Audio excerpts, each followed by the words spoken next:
बिस्मिल्लाहिर्रहमानिर्रहीम। अस्सलाम वालेकुम। ऑन न्यूज़ के साथ में हूं मैं नज़र। रुख करते हैं खबरों का। मलिक दीम की रिपोर्ट के मुताबिक इस्लामी जमहूरिया ईरान के सदर डॉक्टर मसूद पेज़ेशकियान और वज़ीर आज़म मोहम्मद शहबाज शरीफ के दरमियान मुलाकात। दोनों रहनुमाओं ने दो तरफ़ा तजारत के मौजूदा $3 अरब के हुजम को जल्द अज जल्द $10 अरब के हदफ तक पहुँचाने के अज़म का इयादा किया।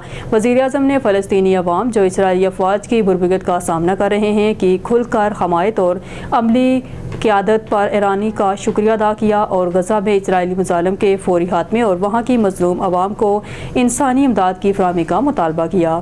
मलिक दीम की रिपोर्ट के मुताबिक पहली बार पाकिस्तान आमद पर हम ईरान के सदर डॉक्टर मसूद पेज़ेशकियान और इनके वफ़द को दिल की अथाह गहराइयों से खुशामदीद कहते हैं।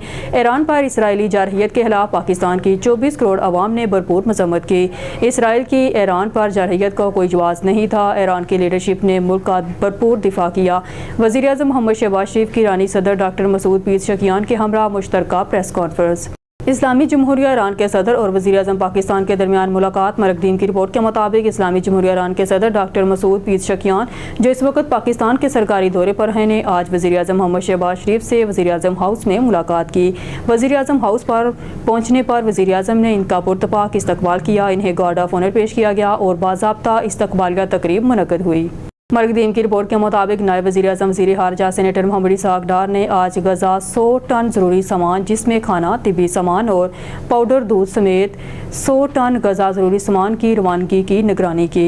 इवेंट के दौरान DPM-FM फ़लस्तीनी अवाम के साथ पाकिस्तान की गैर मुतज़लज़ल यकजहती की तस्दीक की, शहरियों के लिए फौरी तौर पर जंगबंदी और तहफ़्फ़ुज़ का मुतालबा किया। बैनुल-अक़वामी कानून और UNSC करारदादों के मुताबिक दो रियासतों के हाल 1967 से पहले की सरहदों पर मबनी देरपा सियासी तस्फ़िये का मुतालबा किया।